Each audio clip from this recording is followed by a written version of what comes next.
Hello everybody, this is Yoko's Anime Reactions and I just got off work. Let me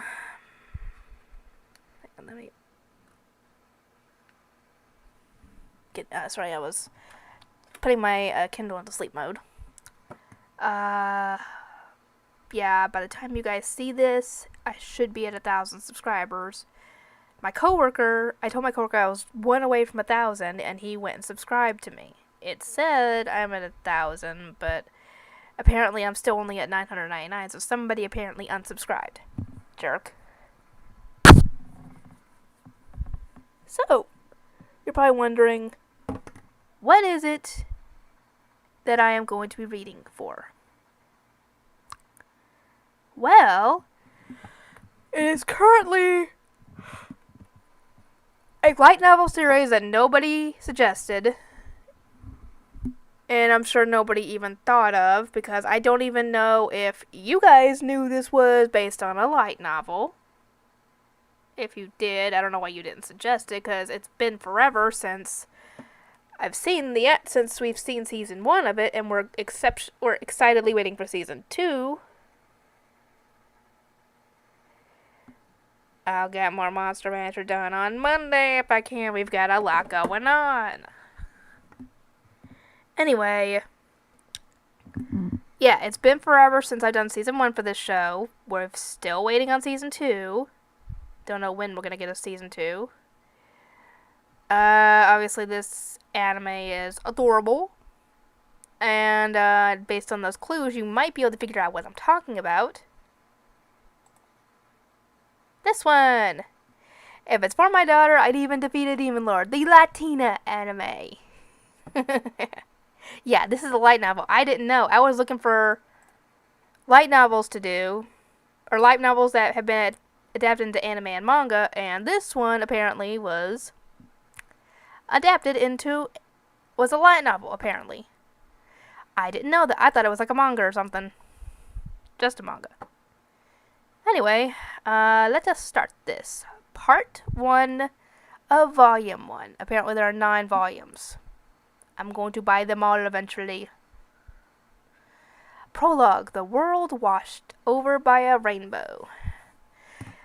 When you were born, there was a large rainbow spread across the sky. That's right. Regardless of how their language and culture may differ, all people say that a rainbow is made of 7 colors. That's because the rainbow is a fragment of those great beings that control the will of the world, the gods. That's what they think. But then again, that's their world. They exist as 7 beings, which is why they're called the gods of the 7 colors. The red god, Amar, is the god of war. He's always the god of arbitration and judgment. If you're ever in trouble, then you should visit his temple. The orange god, I'm probably going to butcher these names, I'm sorry. Queermizi is the god of the harvest. Right, we went to a festival together, didn't we? One held in the hopes that many crops would grow. I'm assuming this is told from Dale's point of view or Latina's point of view. I'm not sure. The yellow god, Asfar, is the god of education and leaders. Many people gather at his temple in order to learn. You're a smart one, so it might be good for you to study there as well. Travelers gather under the green god, Okdar. That's right, the world is incredibly vast. It's absolutely brimming with things that you've never seen before. I'm assuming this is told from Latina's point of view. The blue god, Azrak, is the god of business. When you become an adult, I wonder what sort of job you'll have. This could be Dale, I don't know. The indigo god, oh god, Neely, rules over life and death as well as the study of diseases and medicine. Magic doesn't work on illnesses, so be sure to take care. Okay. I guess since there's no black color in the rainbow, it would have to be the darkest color.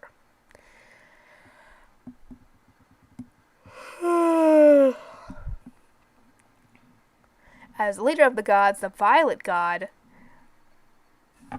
Is that a B or an R? Benafsaj rules over creation, destruction, as well as reincarnation. Rainbows appear in the sky when the gods are looking down over the land. You are born with the gods watching over you, so you'll be fine. You'll definitely be happy. That's all that I want.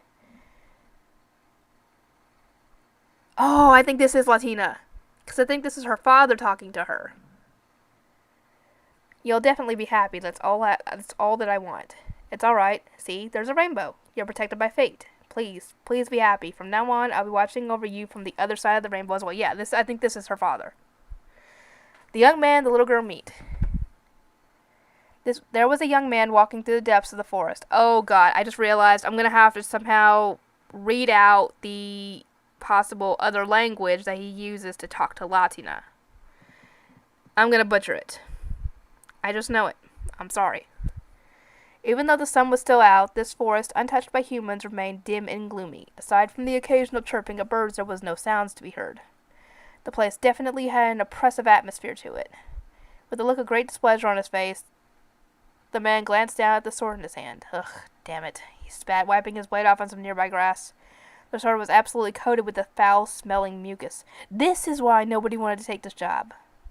Man, I'm gonna need to wash myself off or something before heading back.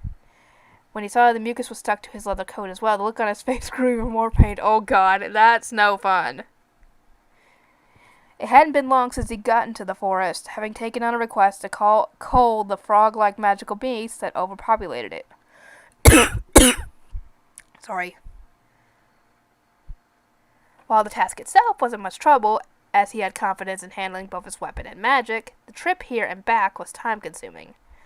I took it on since I had time until my new job, but I guess this was a mistake, huh? Hearing the splish-splash of his own sticky footsteps on the grass, he let out a sigh and drooped his shoulders. The main reason he'd taken on this job was because he could make the round trip from and back to the town he was currently based out of within the course of a day. He cursed himself for having made the decision so lightly. The work itself hadn't really been anything of note. It had been easy for him to find the colony the magical beast had made in the depths of the forest, and wiping them out had been simple as well. If only he hadn't gotten coated in their bodily fluids and the mucus they spat up. The only saving grace was that the horrible stench had quickly numbed his sense of smell. But if he returned to town like this, even the gatekeeper he was friends with would be taken aback. In the town he was currently based out of, he was making something of a name for himself as an adventurer. He had just turned 18, the age at which one was considered an adult in this country. But back in his hometown, he had been treated as though he'd come of age ever since he turned 15. Because he'd decided on this occupation back then, he'd been able to build up a few years' worth of achievements and earn a reputation beyond what his youth would imply. His hair was black with a bit of light brown mixed in, and he wore a long coat made of magical beast leather. On his left arm was a magical device gauntlet. Those were the outward traits that people would use to describe the man named Dale Recce. Oh god. O water, by my name, I order you to heed my call. Search water. He recited the spell and his magic activated. Sensing the strong presence of water, Dale changed his route and pushed his way through an animal trail. As his field of vision cleared, he saw a small river running before him. Having found what he was I cannot talk today. Having found what he was seeking, Dale breathed a sigh of relief. He took off his coat and plunged it into the gushing waters. This one good coat of his was endowed with magic, so the mass of mucus washed away. Because it repelled water, it would soon be dry, so Dale hung it on a nearby branch to air out. Well, that's good, you get it off, so hopefully it won't stink. He stopped and thought for a moment. Dale looked over his body again and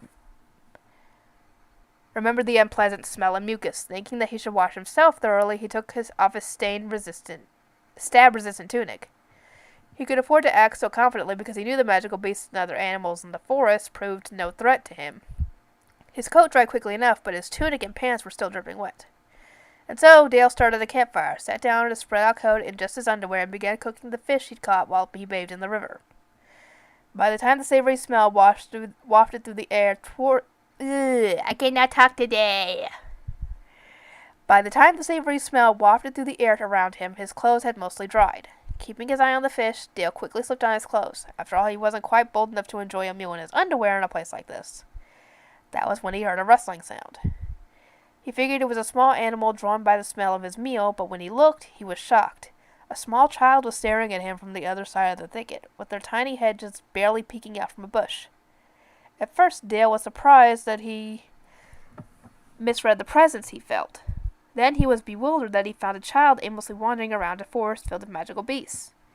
It was when he was thinking that there shouldn't be any villages around here that he realized something. There were curved black horns on top of the child's head. A devil, huh? What a pain. He mentally clicked his tongue. Devils were an insular group, and they possessed the greatest abilities out of the 7 races. As for distinguishing physical traits, devils had horns on the top of their heads. Should I kill her? No, don't kill her. He figured that would be the quickest way to deal with this. Devils were nothing but trouble, after all. Dale gripped the handle of his sword tight, and then let go. He just finished washing himself off, and he didn't want blood splattering all over him. It was only a quick thought, but that was his reasoning. Looking like she was about to break out in tears, the girl kept her big gray eyes fixed right on him. Having let go of his sword, Dale calmed himself down enough to observe the child, and that was when he finally realized why he felt so uneasy when he first saw her.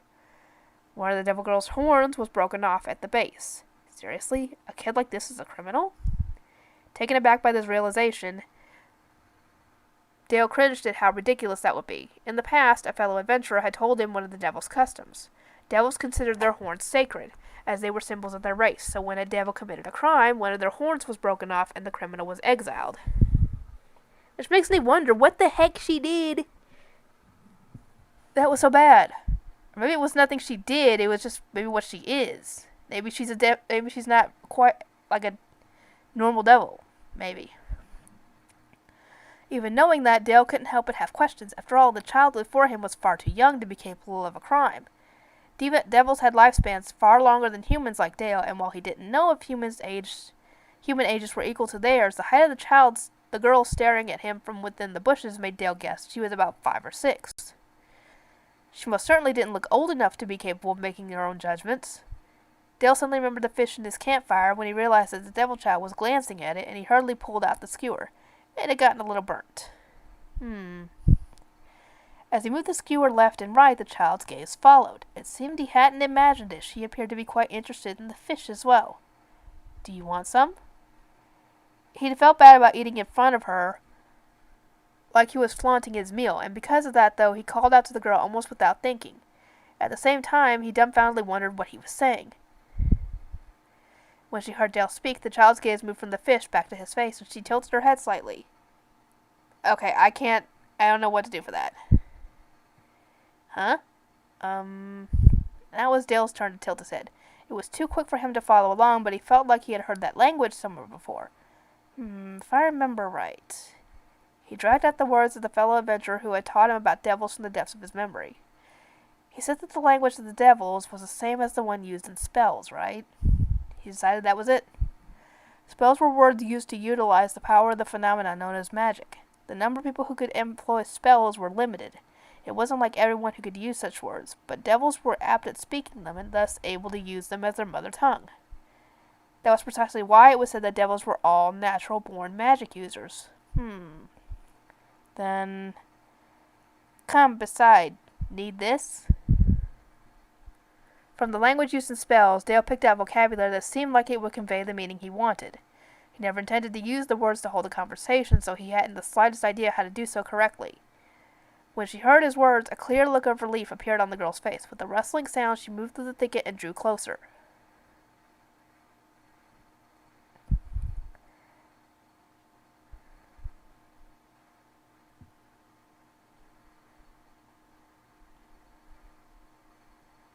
Aw, Latina.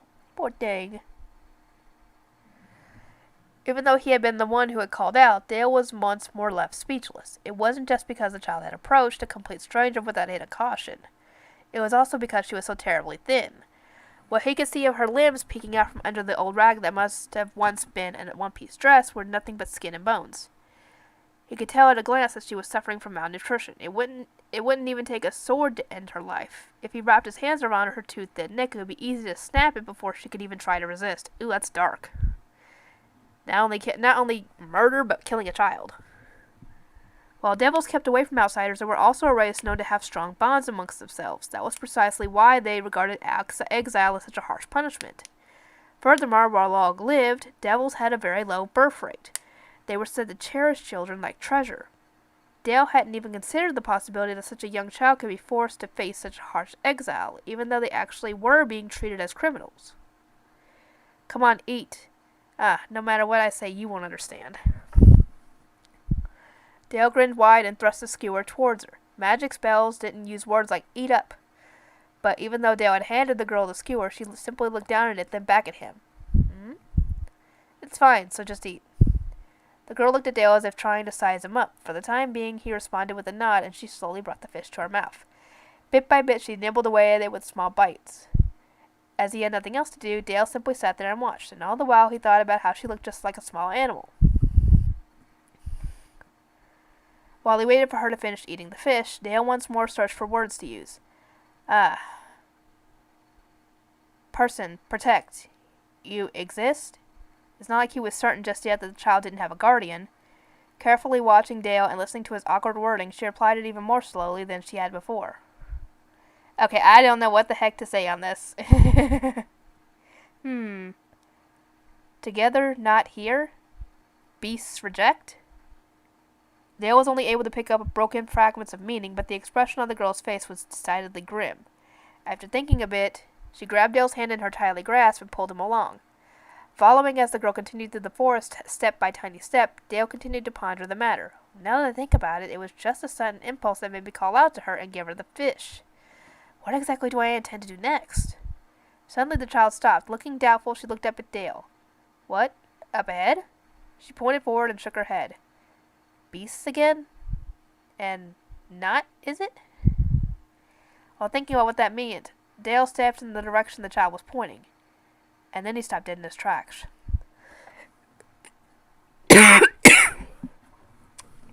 Even someone like Dale, who made his living by the sword, couldn't keep looking at the thing that was once a person lying before him. This is a devil, right? From the shape of the horns, a male? It was impossible to tell when he had died, and the cause of death wasn't clear either. The wounds were simply too severe. There were so many magical beasts and animals in this forest that it was too hard to even tell if he had been attacked or if his body was torn apart after he died. Both of his horns are still there. Is he the kid's father? It's not like you could just abandon your exiled child and leave them all alone, after all. Was it alright to feel relieved about that? He thought back to the girl's words from earlier. Connecting them together, it was most likely her father's final order. You mustn't stay by my body. Before long, beasts will gather here, and a small child alone could not defend themselves against something like that. Ah, damn it. Now that I've seen this, I can't just leave her alone. Dale vigorously scratched his head with both hands. He'd pieced together the father's dying wishes.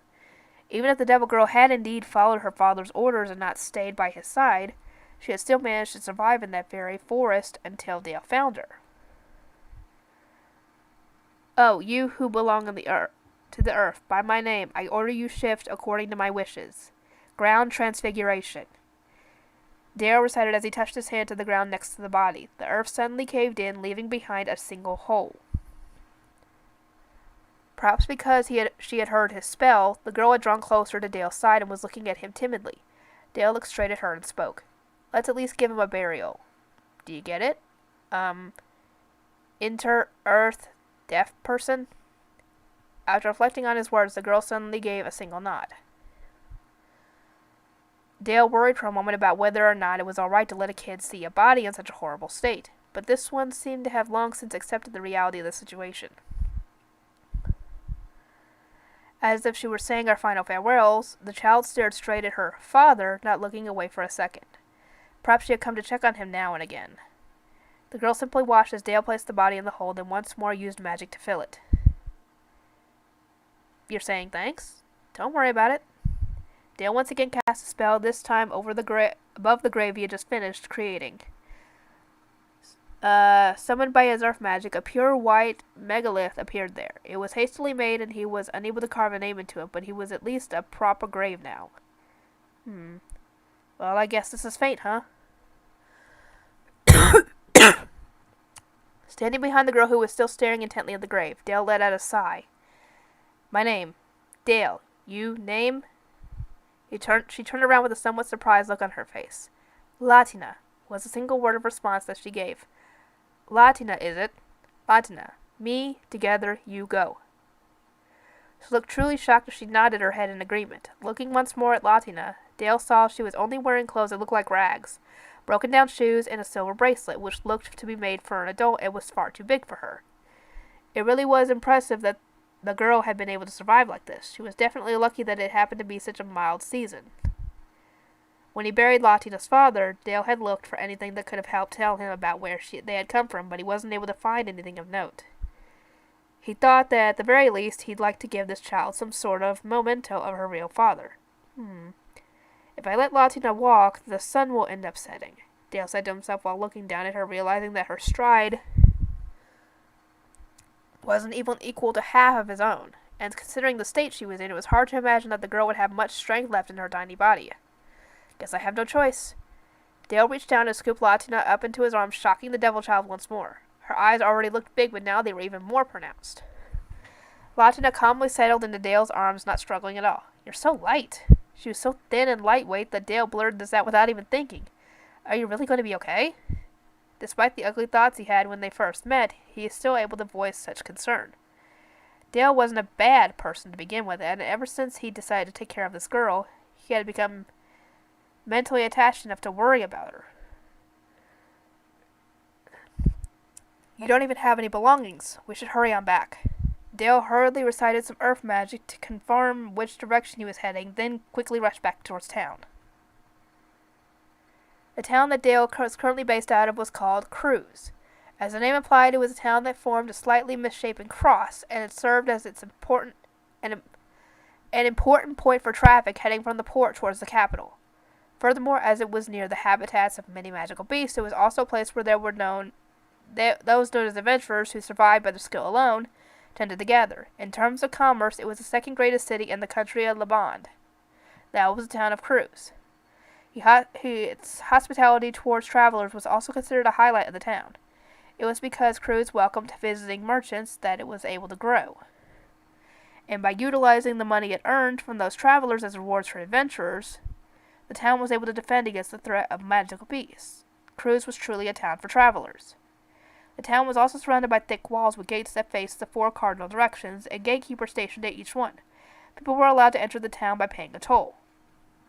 Dale had arrived at the south gate, which was the one he usually used. When the gatekeeper, whom he was acquainted with, saw him, he gave him a confused look. Here's my toll for 2.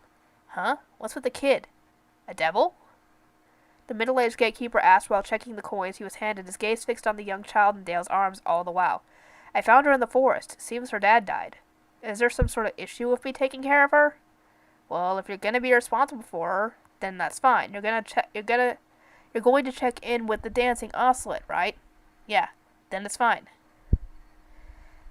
After frankly stating that, the gatekeeper let Dale and Latina through, then turned to face the next passerby. His reaction was just what Dale had expected. He knew his own name held a certain amount of clout, after all.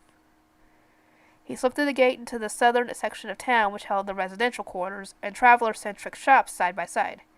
This was where Dale spent most of his time. He had no use for the elevated northern section and its nobles or the high-end residential areas in the west. He did occasionally visit the eastern section, though, with the concentration of marketplaces and shops, as well as quarters for merchants.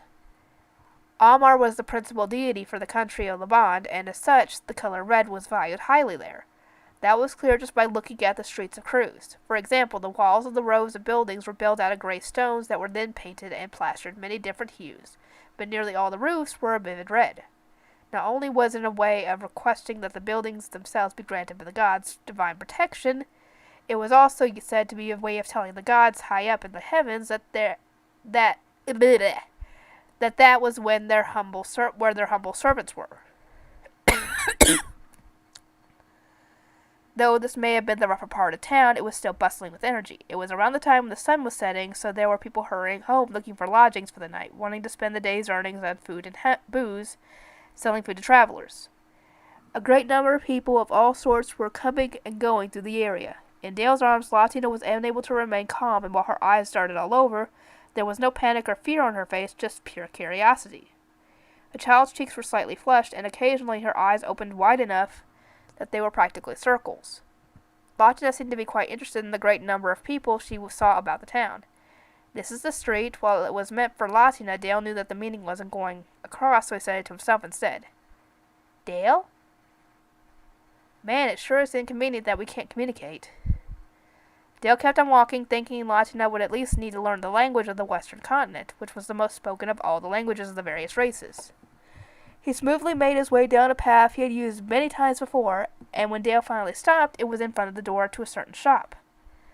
Above the entrance was an ironwork shop with a strange ocelot design on it, and there were flags lined up, all bearing the emblem of a winged horse on green ground. This was a dancing ocelot, both a bar and an inn. Dale passed by the entrance, went around to the back of the building, and peeked into the kitchen from the rear. "Kenneth, are you here?" "Yeah, so you're back, huh, Dale?" said the big unshaven man named Kenneth, who had been moving around a frying pan. He turned around Dale and looked puzzled. "Wait, what's that?" "Well, I'll give you the details later, but I just found her. Don't say it like you just picked up a dog or a cat." Heartily arranging the finished food on a plate, Kenneth only looked more troubled upon hearing Dale's reply. The large man was certainly good-natured, but not so long ago he was a capable adventurer who swung around a massive battle-axe. That was a well-known fact among those who frequented the shop. For the time being, is it okay if we use the bath? Well, I don't mind, but having received Kenneth's permission, Dale opened the door to the small hut next to the rear entrance where the bath was. With a stone-tiled floor and a single bathtub, it was a simple bathing area, but it was plenty capable of fulfilling its function. Dale poured his magic into the fire and water magical device to the side of the bathtub. While checking the temperature, he filled the bathtub with hot water. The magical device not only provided water, but also made it easy to heat up. Even so, most households weren't equipped with baths. People generally used the public bathhouses throughout town instead. The dancing ocelot had a bath out of consideration for the adventurers so they could bathe, despite returning from work at all hours. After all, there's definitely a lot of them who returned in a horrible state like Dale had been just a few hours earlier. Latina watched Dale's actions intently, maybe finding even the magical device itself unusual. Dale took off his coat and put it on the quarter alongside his gauntlet, sword, and other belongings, then called out for Latina.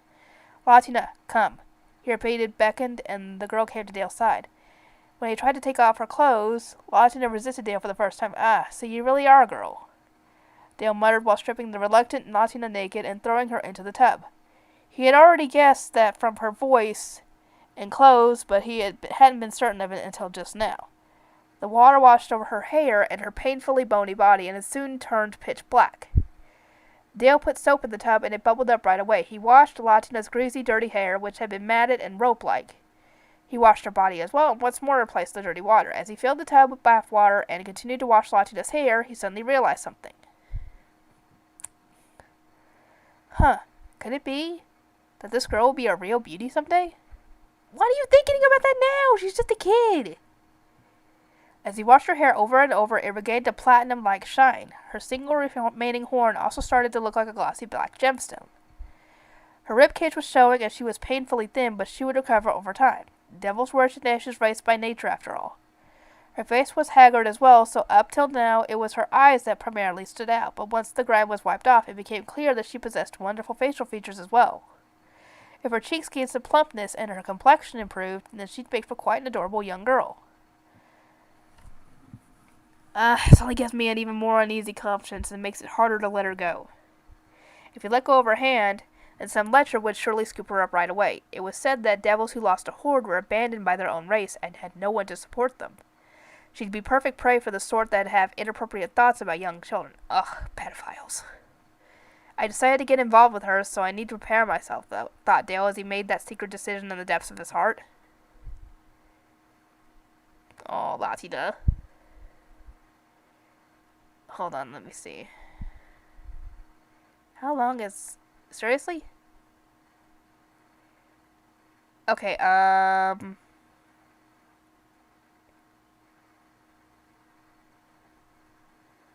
on.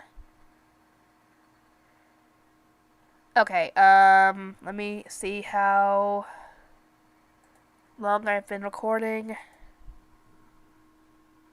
Okay, guys, I think I'm going to stop here, and I hope you guys enjoyed this so far, and I'll see you guys next time.